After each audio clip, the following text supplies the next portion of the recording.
I have to apologize right from the beginning because I don't have puppies or kids to start my presentation. Thank you, Tiffany. But I do want to start with something that I was really excited about. You go back a few years. That was my first laptop. Who remembers when they got their first laptop? Right? That was a big day for a lot of us. Well, for me, it was 1989, and the compact LTE had just come out, or it was just coming out. I pre-ordered it. So I was one of the first people to get it at the time I was living in Dallas.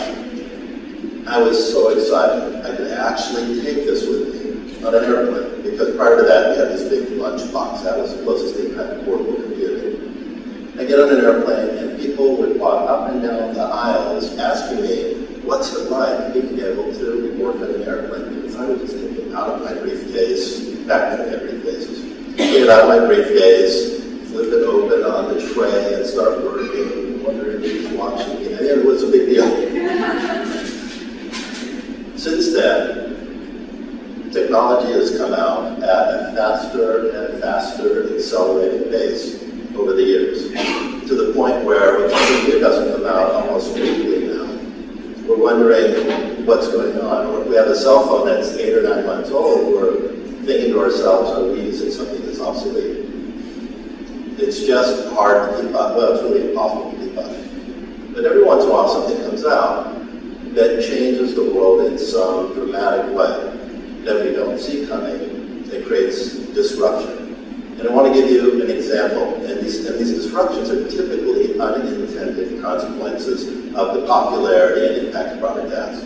So the example is, I started traveling to India in 2009. And I did that because we were setting up a software development offshore organization. Then I got to India, of course, my eyes are big because India is so different from the United States. As far from the United States visually and the patterns of life, the colors, the culture that you can get from the U.S. In addition to that, is this clicker? Okay. Okay, got it. In addition to that, the traffic is way different. And I don't know if you can see, these are rickshaws, the motorized rickshaws, which they call autos or tuk-tuks, depending on where you are. But I'll call them rickshaws. That's all you can see through the windshield. It's right over here. If you look really carefully, there's a car in the middle of these rickshaws. So literally, typical traffic in Mumbai or in Pune, which is where I went to set up this office, which is about a 5-hour drive from Mumbai. 3 of those hours through traffic like this. It was just a sea of these things. This was pictured through a windshield in 2009. And in 2010, this picture kind of gives you an idea of what the traffic is really like and the mix of cars, motorcycles, and these three-wheel rickshaws, these motorized rickshaws. So for the next 6 years, I traveled to India 8 or 9 times. And this was pretty much what the scene was like. Then I took a sabbatical for about 18 months and came back and I saw there was something different in it. At first I wasn't sure what it was, but I could tell it had dramatically changed, and then it hit me. All these rickshaws were gone. What happened to them? This is only an 18-month period. There were millions of these. You can see some of them here. They're still there, but they're just, it's now flipped. Instead of 20 of these rickshaws in the car, it's now 20 cars in every rickshaw. So my mind is trying to make conclusions. It must be government regulation, because these are all two-stroke motor vehicles, and they were a huge cause of pollution in the rising pollution problems in India. So I thought it must be government legislation, but I didn't know what it was. So I go to the office, and I asked Shalaka, who is the director in our development team. I said, Shalaka, what happened to all the rickshaws? And she said, what's Uber? I said, Uber? She says, yeah, Uber came to India, and they won't approve rickshaws for Uber drivable cars. I had to wrap my head around that idea. So in 2009, when this was the first year I went to India, it's also the first year that Uber started.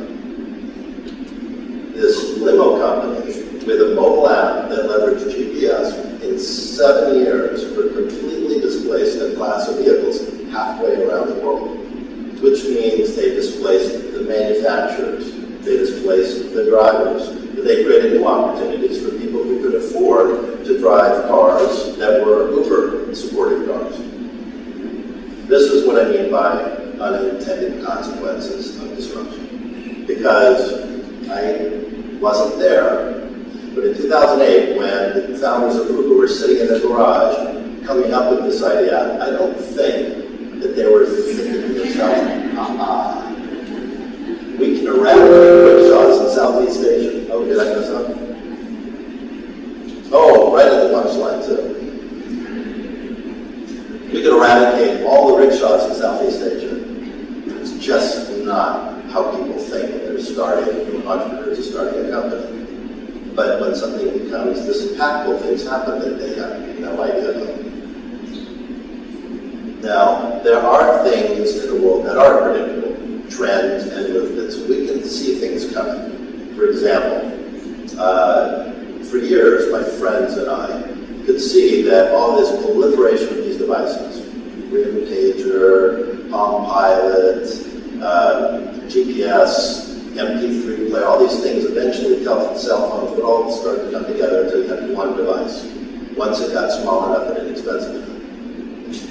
We all saw that.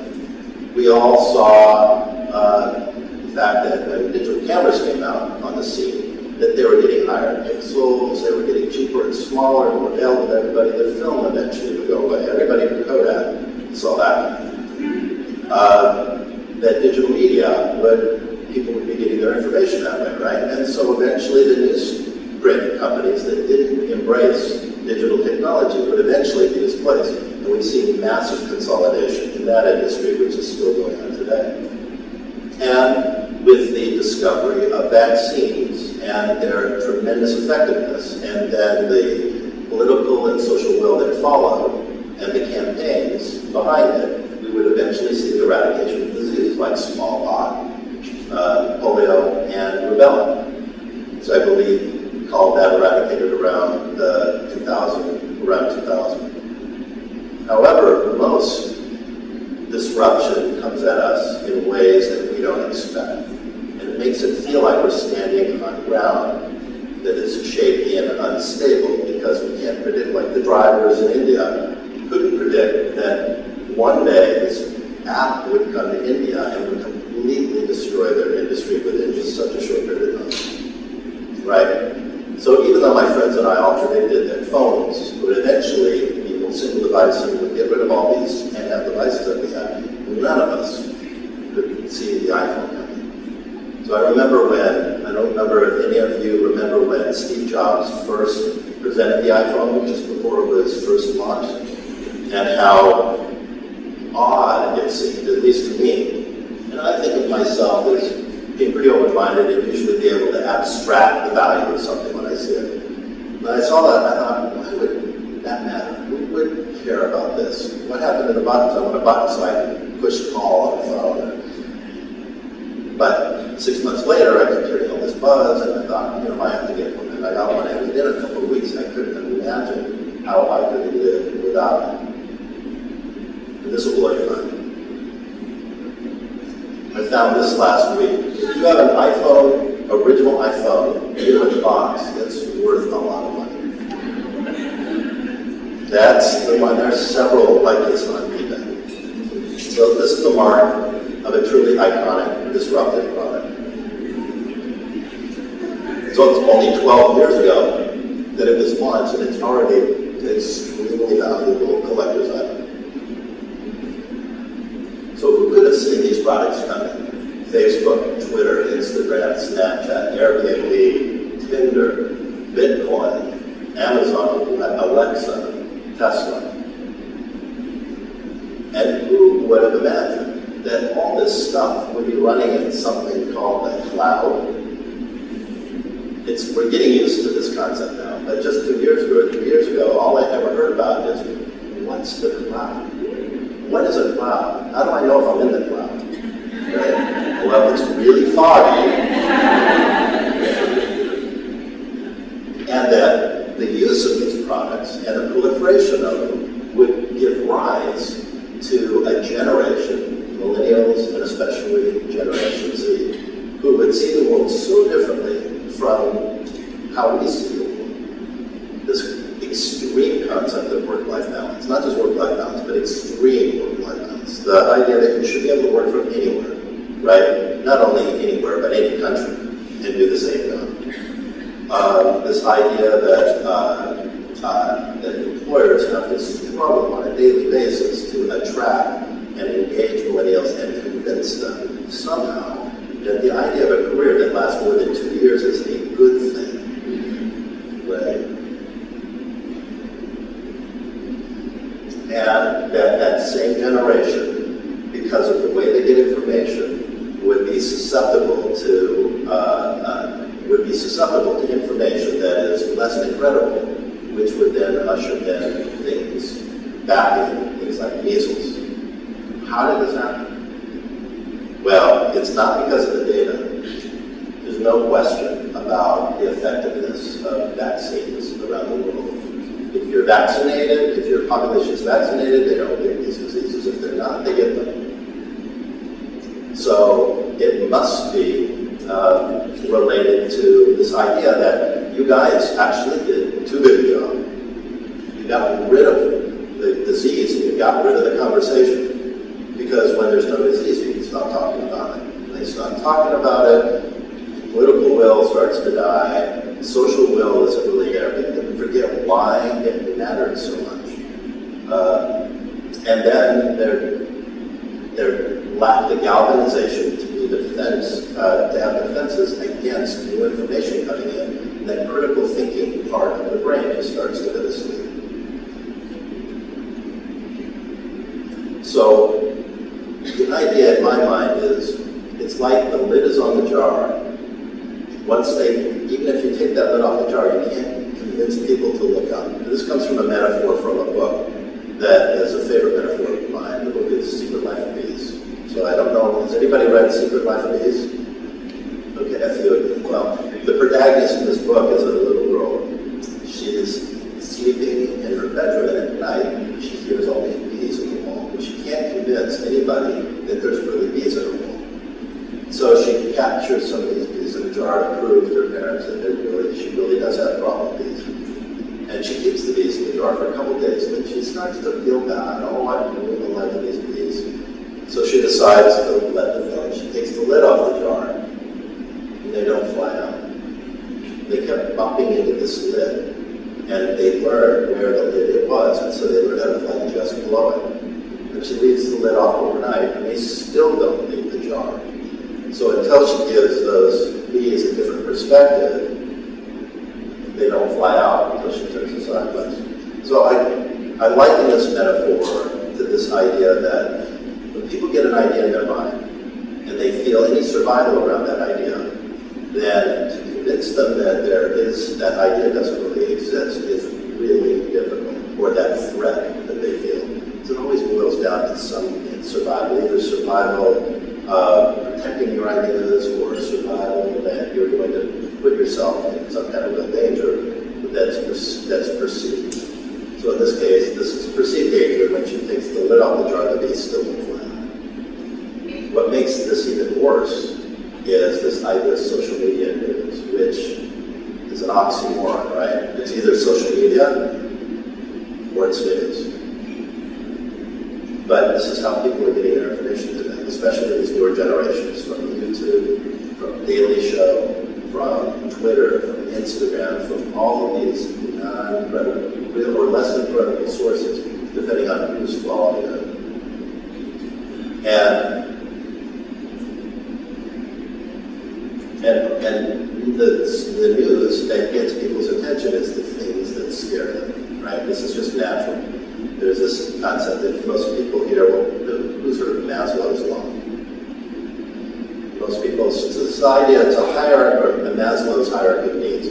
So it's this pyramid that defines the most basic needs at the bottom: eating and drinking, right? And staying warm and shelter. And then above that, right above that, are security and safety. That's right above the most basic needs. So things on social media that scare people and get reinforced because then they get shared and other people start talking about it. and then you see it 2 or 3 or 4 times, you start to believe it, then that's appealing to that second layer of that pyramid. The things above it are hope and actualization and all the things that just don't matter if you feel like your survival is at risk. Now, we don't have this problem in third world countries, most third world countries, where they are surrounded by disease. And it's not uncommon to hear stories of a parent walking with their child and of 15 miles to stand in a line for hours to get vaccinated. Why? Because they're surrounded by death and disease. This is real and visceral to them. It's immediate. There's no information that's going to come in to say, well, vaccines are dangerous, because nothing can be more dangerous than what they're living with, right? They're highly galvanized against false information. So the problem we have in our world is that we don't have any built-in reinforcement system once we do our jobs really well. Let me highlight this by making an example and comparing it with seatbelts. Seatbelts are just another prophylactic, right? Just like you take vaccines to prevent you from disease and injury and death, you wear seatbelts to protect you from potential injury and death in an auto accident. Okay? In the mid-60s, Congress passed a law, all vehicles have to have a seatbelt. But they didn't pass the laws, it was state by state before seatbelt laws were required to have to wear them. That took years, but in the early 70s, there were a couple of critical studies about the dangers of not wearing seatbelts and the efficacy of wearing them, and how it reduces death and reduces serious injury. And what's interesting is it doesn't compare to how effective vaccines are at reducing death and injury and disease, but it is dramatic.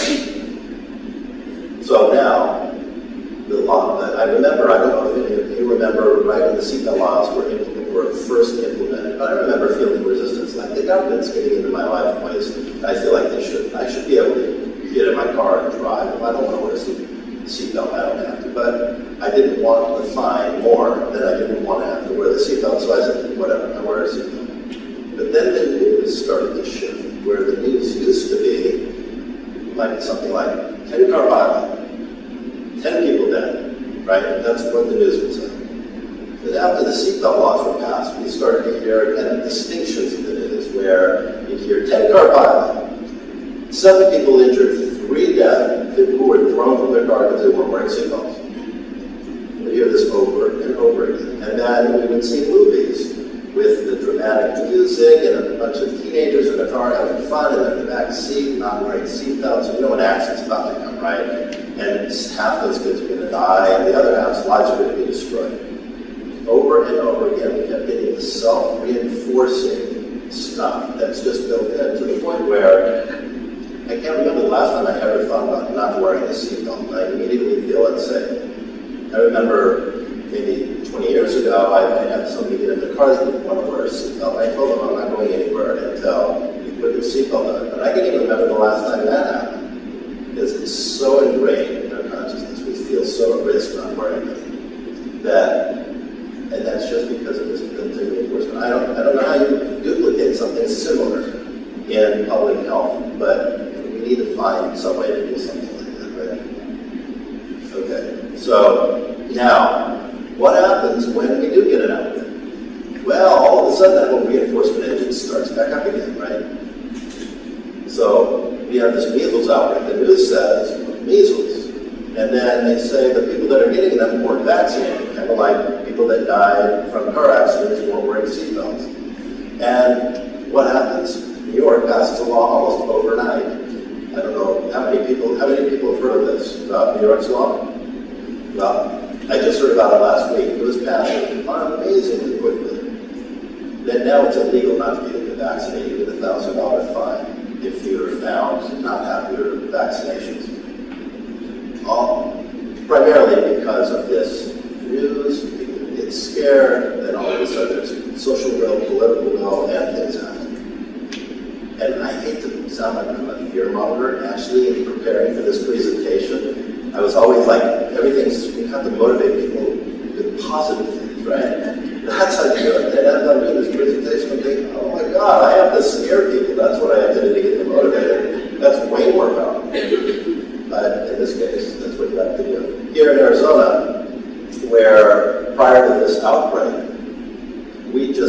loosened our laws, amazingly enough. This was the whole kind of lazy critical thinking or your brain thing I was talking about. We just loosened our laws. So now it's a religious or a philosophical conflict that you don't have to prove that your kids are vaccinated when they go to school.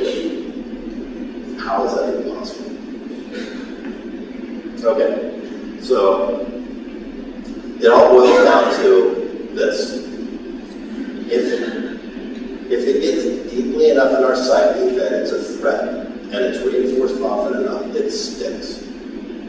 So I want to do a little experiment here to kind of prove this point. I'm going to show you guys 4 pictures. And each picture is a number. And I'm going to call out the numbers, and you tell me which one makes you react the strongest, where you have the strongest kind of internal reaction to it. Okay. Image 1. Image 2. Image 3. And image 4. Okay, so for those that you couldn't see everywhere, image 2 probably had a little bit more than image 3, or maybe they were tied, 2 and 3. For 1, I think nobody. Did anybody raise their hand for 1? Okay, there was a hand for 1. And 4 had much fewer. And we're all data people, right?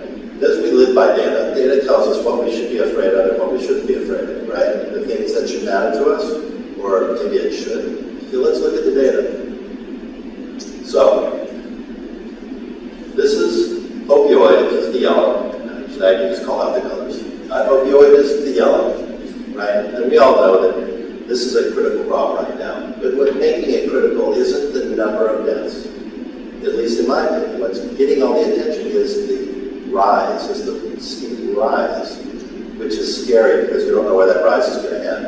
And the news picks up on that, social media picks up on that. But if we were at some flat, steady state near that number for a few years, people would just think that's the new norm, and it probably wouldn't get the same level of attention. By the way, I think half of that, maybe you can correct me because you guys know the numbers, I believe half of that is from prescription opioids, roughly, right? So that goes across demographics.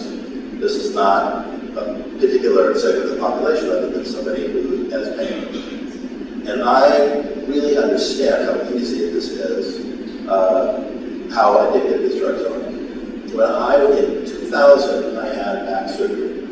And my doctor, thank God, he was really good. He told me, he gave me Oxycontin, which is the worst of these, right? And he said, this is highly addictive. Do not take it more than 2.5 weeks at the max. He said, and then wean yourself off it because it'll be uncomfortable. And I'm thinking, oh, how addictive it could be. So, and I was in a lot of pain from the surgery, so I wasn't going to question him. I was taking the Oxycontin. At the end of the 2.5 weeks, this is before anybody knew anything about this, I said, I'm just going to go cold turkey. I don't need to get off this. I was miserable for 5 days. I couldn't believe it. And if he hadn't scared the heck out of me on how addictive this is and how hard it would be to get off, I might have started taking some again just to try to reduce that discomfort, but I didn't. So I get it. I really understand how easy this is. And there, by the way, anybody interested in stories about how there's physician groups, you probably know this, that actually are responsible for this. Not all, but there are certain ones. I have a story about that. Yeah, you can ask me later. Okay, so now we go to, so that should be the scariest, right? And that one was sort of tied to terrorism. Then we have vehicle deaths. And, then we have gun deaths. We can see that gun deaths are on the rise. Not dramatically, but they're definitely leading up. There's all kinds of politics and concerns around guns, and it's a complicated issue, but it should be something that scares us. Then we have vehicular deaths, and they've actually gone down, right? So we don't worry about them. Hence, we only had a couple people maybe that had been in car accidents or had somebody that they knew that was in one, or maybe not. Maybe they just have good common sense to be afraid of something that weighs thousands of pounds and goes 60 miles an hour. Then we have terrorism, which doesn't even get off the bottom line of the chart at this scale. In fact, the only time we see it getting up is 9/11. And even then it's a blip compared to the others. By the way, this goes through 2017, so it doesn't include Vegas, which would have been a fractional blip to what 9/11 was. But this is dominating our social media, our news, and credible news sources, and our political conversation. Elections are won and lost on that issue, not on the others. Because there's three things that matter with data. And without understanding this, then you can't really understand the power of that data. Those three things are story, story, and story. If Brene Brown, who's a fantastic speaker on the public speaking circuit, says, if you can't measure it, it doesn't exist. And I think that's true. But more importantly, if you don't have a compelling story about it, the data doesn't matter. So you have all these other things. And by the way, that chart didn't have the biggies like heart disease and cancer and things like that. But terrorism, just think of this number. Any one of those other things, you have 2,000 to 3,000 times the opportunity to die from any of those other three, let alone all of them, than you do from ever being in a terrorist attack. And this is not limited to the U.S. When I was in India in 2017, that was the worst year for British terrorism. There was the Parliament terrorist act and there were four total that year. It was a bad year. Whenever I was done with work, if it wasn't too late, I'd go up to the concierge level at the Marriott. And the concierge level towards the top of the hotel, it's like an expat community. It's a lounge with a bar. You have people from all around the world that are on extended stays, like 2 weeks, 4 weeks, 8 weeks. And so they're looking to connect with other people. So you end up making friends like that, right? So I had all these friends from New Zealand, Australia, the UK that I would see every evening and sit around. So I was leaving the next day to go home, but I was going to stop in London for 2 days on my way home just to go visit London. And so I mentioned this, and the two guys from the UK said, well, be careful. And I knew what they were talking about, but I just felt like baiting them, so I said, be careful of what? And they said, well, haven't you been watching the news? And I said, the news? They said, all the terrorism. I said, okay, how many people die every year? Because this has been bothering me for a while already at that point. So how many people die every year from car accidents in the UK? If you're not telling me, be careful when I get into a taxi. And I said, or how many people even die, and I didn't realize this when I was saying this, but I looked it up later, I said, how many people die just crossing the street in the UK? As compared to how many people die from terrorism this year? Well, later on, they said, yeah, we get your point, but they've had a lot of trouble letting it go, even though they realized how silly that argument was. Well, I looked it up later. That same year, there were 32 terrorists, people that died from terrorism, from those 4 terrorist attacks combined. 300 people died crossing the street in the UK. 3,500 serious injuries from pedestrians. I didn't bother looking at cars because who cares, right? Like, made the point already. All right, so I'm going to switch gears here a bit. I think I've beaten that drum about story and fear and its power to change our view of things, right?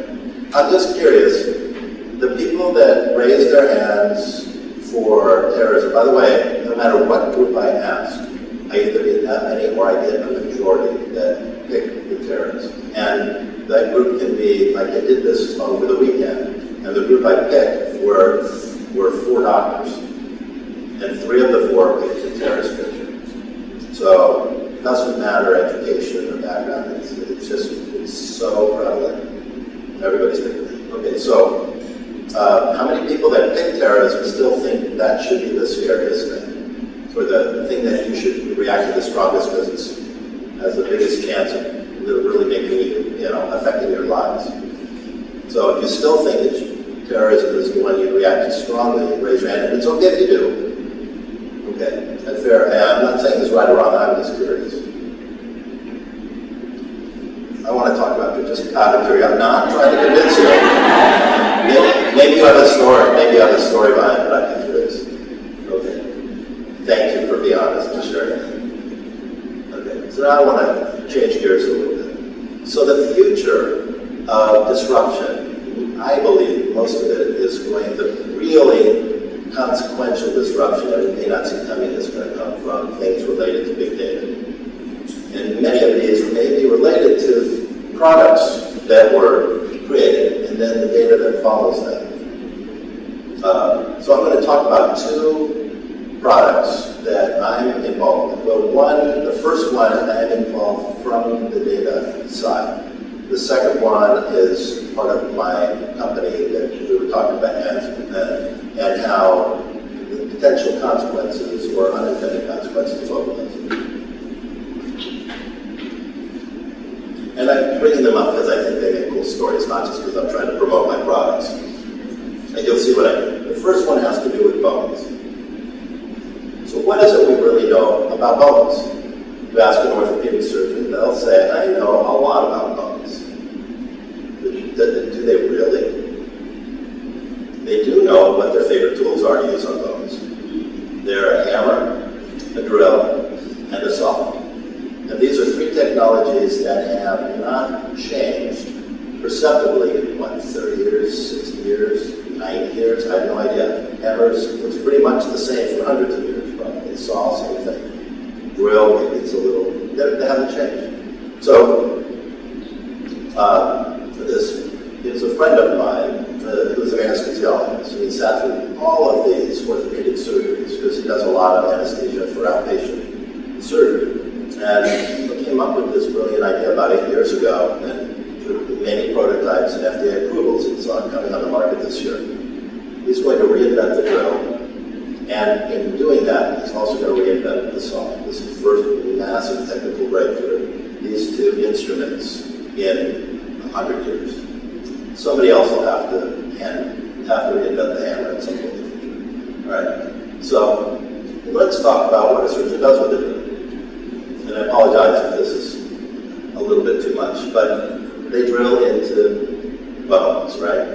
And when they drill into the bone, they will drill through it because they have to, usually in a repair, because they have to put screws in that go all the way through both sides of the bone to fix it. And they plunge. So they have two choices when they're drilling. They either burn or they plunge because they either go in really slow to prevent plunging, but then the bone heats up and they burn it, which then causes the fixation, the screws to fail. Or if they go through at the speed to prevent that, then they are at risk for plunging. Okay. Audience participation. How many people think that surgeons plunge between 0 and 30% of the time? I'm going to give you several choices. Raise your hand. 30 to 60% of the time. 60 to 90% of the time. 90 to 99% of the time. Do I have any hands left? How about 100% of the time? 100% of the time. In several studies done, and with groups between 10 and 50 orthopedic surgeons, they plunged 100% of the time. The smallest plunge, and it was only one surgeon that did it, and this was a test on many different bones each of these surgeons were drilling through, trying not to plunge. Plunged 4 millimeters, that was the least. But the range was 5 millimeters to 30 millimeters, and the average was 8.2 millimeters. So you're thinking, a millimeter, that's not very much, right? It's a little thing. Well, the space between the skull and the brain ranges between 7 millimeters and 0.4 millimeters, depending on where you're drilling it. So, now, when they drill into the brain, they actually, into the skull, they actually have a stop because they know the thickness, approximate thickness of the skull. But in another anonymous study of neurosurgeons, 60% of them admitted to having plunged into the brain at least one time with catastrophic results. And several of those surgeons admitted, because this was anonymously, that they plunged into the same brain multiple times. They're probably in an emergency surgery situation. situation. So this is a problem. In every other part of the body, pretty much, there is no gap between the bone and the ligament or the tendon or the cartilage or the muscle or the nerve on the other side. So orthopedic surgery causes new damage that wasn't there before they started, sometimes affecting the recovery rate of that surgery, or often affecting it. And the failure rate, and they waste a ton of parts, about 30% of the screws that range between $100 and several $1,000 depending on what surgery it is, they waste 30% of that because the screw strips and they have to throw it away, or the bone strips. They can't try to screw it into another spot, but because of the failure to fix it. So this is a big problem, right? And the surgeries take longer, and a lot of these fixations fail anywhere from, depending on the type of surgery, might be 10 to 30% of the repairs actually fail, and you have to go in for second surgery because the screws come out, or sometimes they screw in too far, and it causes nerve damage, whatever the reason. It's a real problem. Notice it's taking two hands for the surgeon to do this.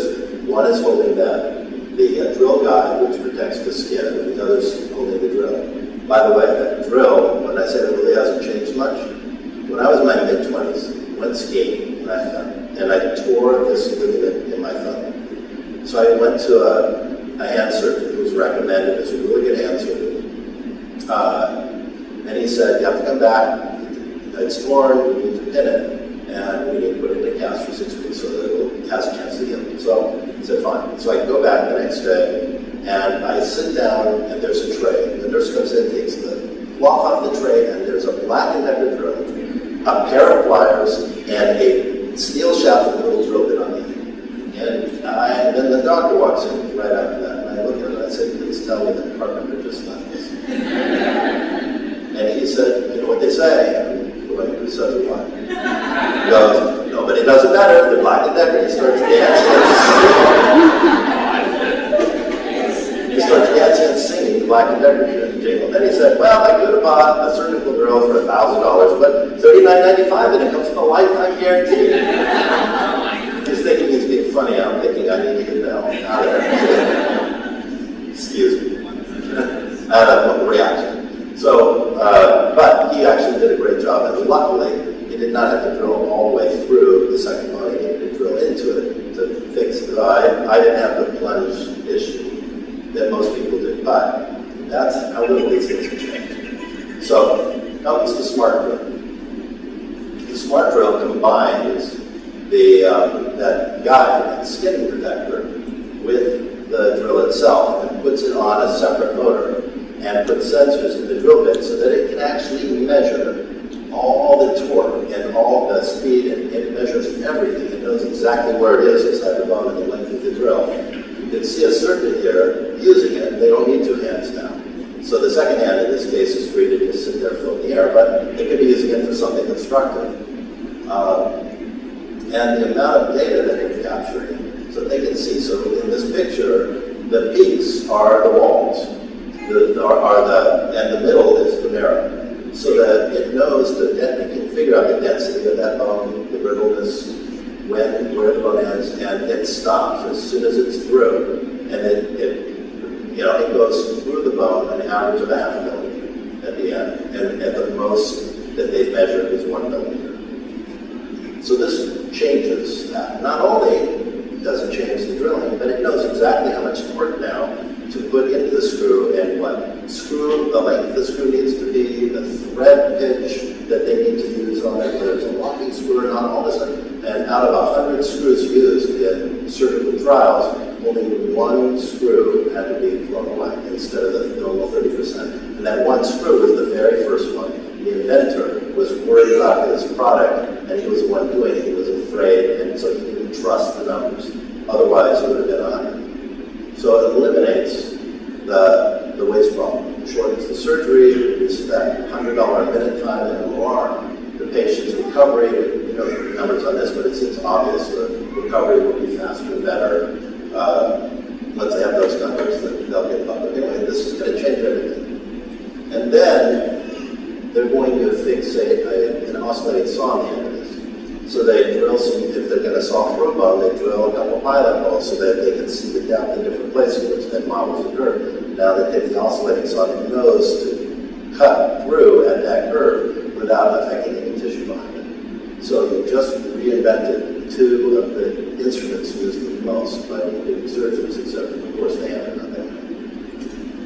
That's only a small part of the benefit for the world of this. Yeah, some great orthopedic surgeons, but take this data that it's collecting on the surgery and identify the bone, report the bone that you're drilling into, marry that with the patient's medical history, and if the DNA, if the DNA profile is available for that patient, marry it with that.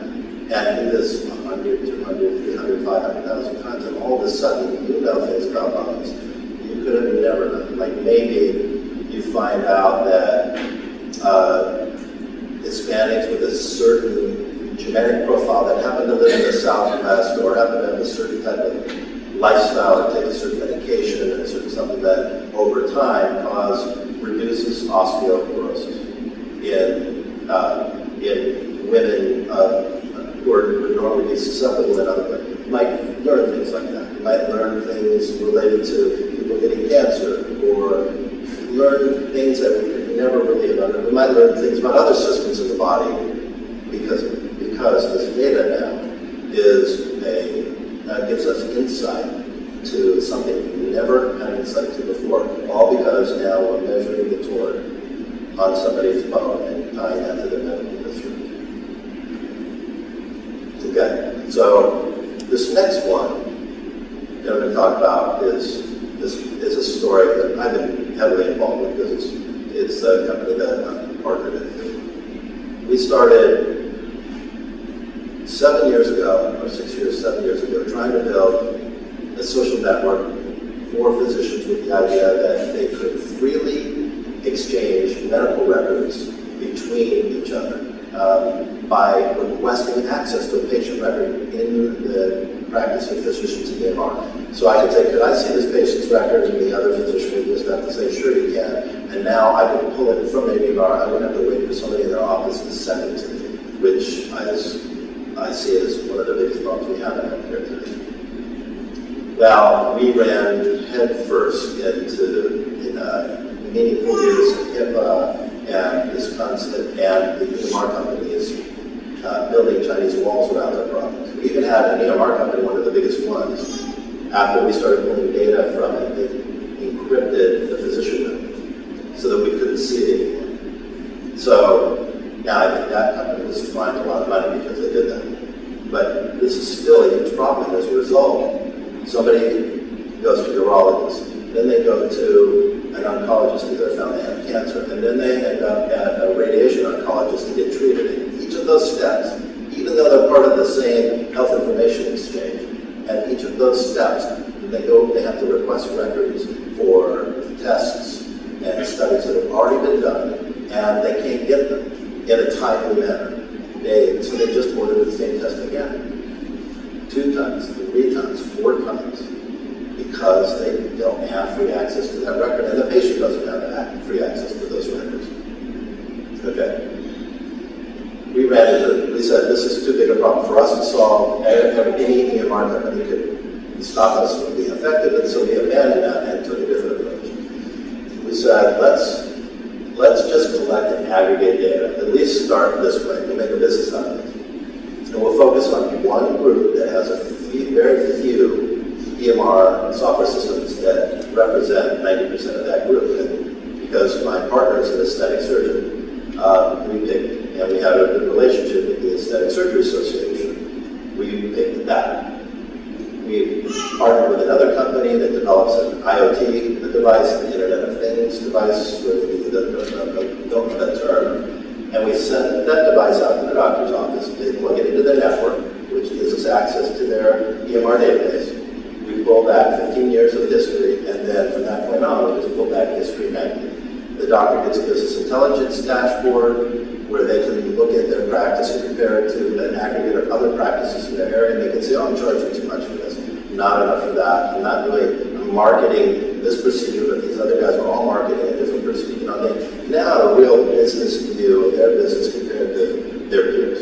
They did never have that before. As a result of this, we now have 250 data providers in the last 2 years. In the next 6 to 9 months, this should grow to between 350 and 400. We have contracts now with major manufacturers of products that have never had visibility on how the products are used in these by the surgeons. But more importantly than this, the association said, hey, now that you've got access to this data, we've got problems with certain types of implants that cause cancer, and we think it's because of this, but we don't, we need to track that. Let's tie a registry to this.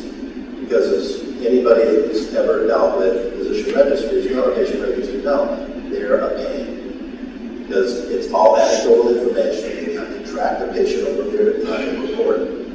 And by adding a mobile app and building some framework components in there now, we can create a registry, or the association can, whenever they've got a concern and they want to track patients. And the doctor, after surgery, just puts in some quick values, and if the system spots a trigger keyword like seroma, and it pops up, this patient might be appropriate for this registry. Do you want to register them? Yes, the patient's registered, and now the system follows that patient every time they go for a follow-up visit to the doctor, and every time, and on a periodic basis, the patient or the doctor will just get questionnaires on the app, and the only thing they fill in the questionnaire is questions, not any of the demographic information, because it knows the patients. It just makes it really easy. And now companies finding this, who are selling off-label products. Off-label, for those who don't know, means it's a product that's FDA approved for one thing, but it's like a mesh that's used for fixing hernias. And now a physician wants to use it for breast implants as a mesh for being able to have a better outcome. But it's not FDA approved for that. But now the FDA wants it approved because they're having the two drugs help. And so now they're doing a retrospective study and reaching out to us. And we're finding out that we're getting involved in clinical studies because they can reach back to the data and we can make adjustments in our queries and pull new data back. And now, all of a sudden, they've got a 3-year, 4-year retrospective study overnight.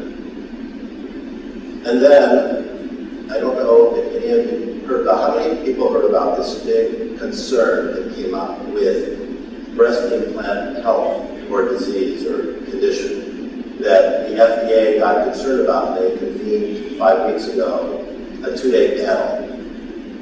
Raise your hand if you've heard of this. Okay. Well, there's these huge patient advocacy groups that are driven by women who have had breast implants and then all kinds of long-term health problems, many of them having those implants removed. And I'm not saying they're right or wrong. I'm sure there's something that they're experiencing as a result of the implant. We don't know what it is. And it doesn't happen to everybody. It happens to a certain segment of the population. We don't know exactly what the segment is. But there were Facebook groups with like 70,000 people on it, patient advocacy groups, and they were making a big deal about it. Of course, social media drives a lot of things. The FDA got very concerned because of this public outcry. That's what they call it. They convened a panel. They invited all the medical associations in to present, all the manufacturers and products related to this to present. We were swept in with our association with a couple other companies. And during that, this was concerns over that, as you can see. It was all over the news. If you happen to watch the news. And this is my partner presenting at the FDA. So we ended up presenting, along with all of these other companies, we were presenting our data. And 7 of those companies were presenting our data, talking about our product, and we were mentioned over 60 times during those 2 days. Again, 4 weeks before we got invited to this, we didn't even know this was a thing. So this idea of unintended consequences from something that's disruptive, we had no idea what we were doing was disruptive. And it turns out to be disruptive on a pretty big level.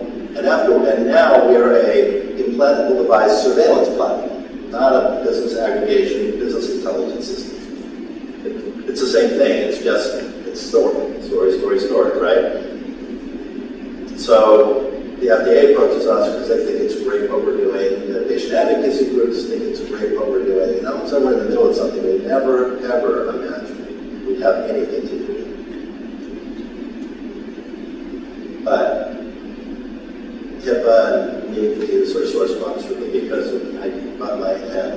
that issue for several years. So I want to ask you, what is the difference between medical history and financial history? How many people think that your financial history is more personal to you than your medical history? Well, I do.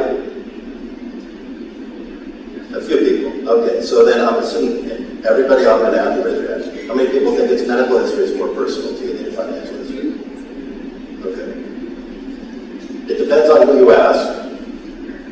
I don't know if it's 50-50, but a lot of people feel that way. Now, imagine if there were no credit unions in existence yet, and somebody wanted to start one today. What would be the chance that that would be even possible given privacy concerns and regulation that's in place right now? Who thinks that would be possible? Anybody? No, I don't think it would be. But because credit unions existed since the late 1800s, they became a part of our financial and economic DNA. So that when regulation and privacy issues came up, those regulations and issues were all crafted around this ability to be able to go get a financial record from the credit unions, not to the exclusion of it. But think about it, which is more important? You're at a bank, you're trying to get a loan, but you don't have all your financial history there. I mean, you get the whole history of your finances up to a certain point when they look at your credit history. And now you're crippled because you can't take a loan. Versus you're in the hospital and you're unconscious and there's nobody there that can pull and you need that medical history, which is more important. One's life and death and one's a house you're not going to get. So medical, this needs to happen. Unfortunately, HIPAA came, in my mind, about 15 years too soon. And meaningful use had the right idea, but got off on the wrong foot. Because what meaningful use was all about was interoperability of data. So the incentive should have been that, not getting doctors to get on electronic systems. But that's me pontificating, and you guys don't care about that. The point is that there is an opportunity right now because HIMSS has talked about interoperability as the new buzzword instead of meaningful use. And STC has a vision for taking what they've got and expanding it to broader kinds of health records, which I think you're going to learn about over the next few days about where they're headed with this. And there are very few companies in a position to actually make this happen. And so people in this room are in a very rare opportunity to really make a big difference because you guys are partners. You're the thought leaders. You're the influencers that can help make this, bring this conversation about so that whatever's standing in the way will slowly dissolve as the value of having a healthcare highway is professed in a broad way. You know, people are afraid enough of not having it. I hate if you're longer, but people are afraid enough of what the cost of healthcare is and the risk to people of not having it. If that drug gets good enough, maybe we'll see this finally change. So let's, and I want to end this on the idea that let's make this happen. Let's help STC realize their vision because you guys are the ones, and me and everybody else in the country eventually will benefit from this highway being created. I'm David Hirschfeld, and I'm honored and privileged to have the chance to share my ideas about disruptive technologies and their unintended